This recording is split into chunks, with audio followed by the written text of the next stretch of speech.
Game of Thrones. The series of books written by aging man Barrel George R.R. Martin is immensely popular, with the TV series making slaves of us every year. As the show now advances beyond the points in the books, it's got a lot of dedicated fans speculating as to how it's all gonna end. Spoiler alert, heart attack. Oh, you mean the series? Not a clue, but we've collected a few of our favourite guesses here to stir the pot. With that in mind, I'm Jules from WhatCulture.com, and here are 9 fan theories on how it's gonna end. Number 9. X will sit atop the Iron Throne. Since the series began, the very impractical Throne of Swords has been a big focal point for the warring factions, all of which looking to plant their posterior on the pointy pedestal. The question of just who will ultimately claim the Iron Throne has been poured over again and again by fans. Is it eventually going to be Jon, or Daenerys, or Sansa, or somebody else ruling Westeros in the end? My money's on that fat baker boy from season 1. There's a feeling that this is still the point of the series. It's called Game of Thrones after all, and will only end once the rightful ruler is sitting on the most uncomfortable chair imaginable, surrounded by burning bodies and a land in tatters, wondering if this numb arse is all worth the bother. Number 8. The kingdoms will be truly divided. Rather than one king or queen ruling Westeros from the base of King's Landing, perhaps what is truly needed in order to restore peace and prosperity to the land is for some proper devolution of power. Are you listening, David Cameron? No, probably not. This fits in with the Great Northern Conspiracy, which states that Robb Stark left a will in which he legitimizes Jon Snow and names him the heir to Winterfell and the North. A group of Northern lords are well aware of this and are working together in order to see the plan come to fruition, with Jon becoming the king of the North and holding an alliance with the South as uneasy as the atmosphere at a dinner table when your little brother asks you about yiffing. Number 7. The song has already been sung. The entire series that the show is based on is called A Song of Fire and Ice. As evidenced throughout the books and series, songs are sung of great heroes and major historical events, such as the Dance of Dragons or the massive that the Mountain took last night. Eventually, the events unfolding now will become the stuff of legend, and singers will sing of them. Old Nan-type figures will tell children's the tale of Jon Snow and Daenerys Targaryen, and that is what the show is. Of course, the Song of Ice and Fire does already exist, which may counter this idea somewhat. It's actually referenced to Dany in the House of Undying, although no one actually knows the contents of it. It was said to be the song of the prince that was promised, but given that person may be the one that saves Westeros in the end, it could be a fitting eulogy to the end of the saga. The Song of Ice and Fire thus details the events building up to the arrival of the prince, and the subsequent salvation of the world. It's already happened long ago and now is the stuff of Westeros legend, in much the same way that the Stark kids hear the tale of Bran the Builder and the like. Cue the end scene, a group of kids gathering around an old lady begging for her to tell it again, but this time with more Hodor. Number 6. Everyone kills each other.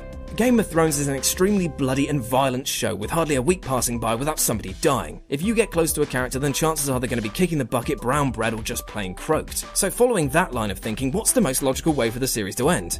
In a complete and utter bloodbath not seen since my graduation ball. By the end of the series, there's going to be no one left. Never mind the political allegiances or somebody on the Iron Throne, all of the major players are going to be dead by the end of things. Jaime will kill Cersei, Jon will die again because he bloody loves it, and Daenerys will probably die ironically by slipping on an ice cube. There'll still be the kids and smaller houses left to rebuild for the future, but all of the significant characters will be gone.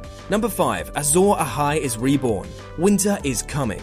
Not literally, as it's warmer than ball soup here in the UK at the moment. Thankfully, there's a prophesied saviour who will come to defeat the enemy from the far north. Azor Ahai will be reborn of smoke and salt, wielding the sword Lightbringer, and he or she will save the realm. Azor Ahai was a legendary warrior who made Lightbringer by forging steel for 100 days. Not sure if that means he was crap at his job or not. And then driving it into the heart of his beloved wife Nissa Nissa, which was not a Nissa Nissa thing to do.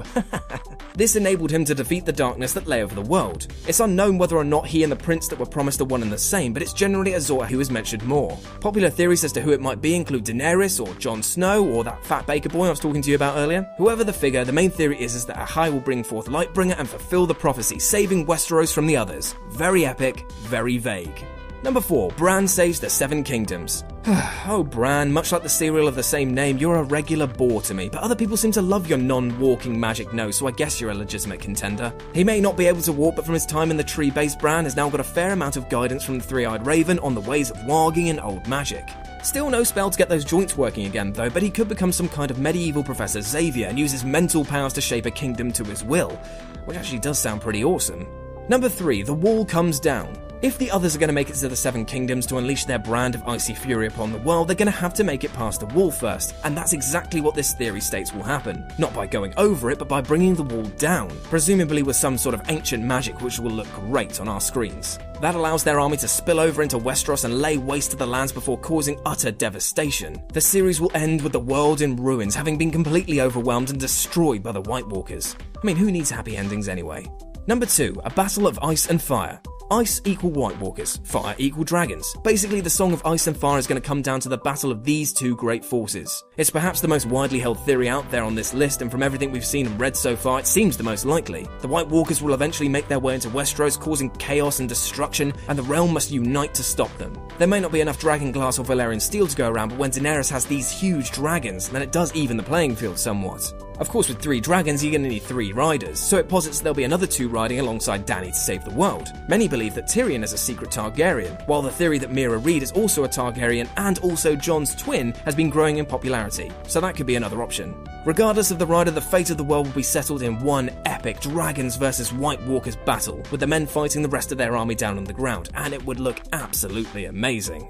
Number 1, Jon versus Daenerys. Thanks to their status as being the lead characters in the saga, being the attractive hero and heroine, and the theory of Jon being a Targaryen, which at this point is more of a plot point and waiting confirmation than just a theory, the idea that Daenerys and Jon will get together at the end, defeat the others and rule Westeros as one is a very popular theory among fans.